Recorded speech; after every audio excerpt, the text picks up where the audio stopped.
it's the people who translated this were beautiful scholars and poets. And this flows, especially that I will fear no evil, for thou art with me. Thy rod and thy staff, they comfort me. Like that, it gives me goosebumps sometimes reading that, right? Because it's such a beautiful passage. And the problem with that, though, is that's hard to understand sometimes when you get that expanded across the whole Bible.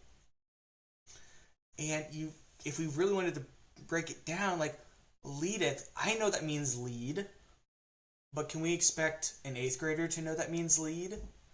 Can we expect somebody who maybe can't read that well to immediately read that and understand what that means today? And I feel like even though it's a beautifully written Bible, it's a hurdle we're putting up if we have to tell people they have to read this Bible to be a Christian, to be saved.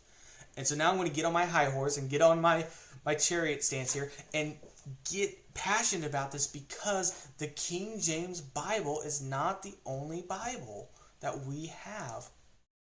All right, I'm going to say that again. The King James Bible is not the only Bible that we have. It makes an artificial entry point that keeps people from coming to God because a group of elitists almost say you have to read this Bible because it's authorized.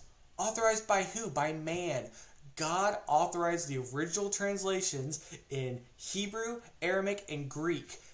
I don't read that. You don't read that. We need a translation that we read so that the word can be in the hand of his people. And I don't read King James English any better than I read Greek sometimes. I need a modern English translation for me to read. And unfortunately, although it's beautifully written, the King James Version falls short in that nowadays. And there's certain parts that aren't as accurately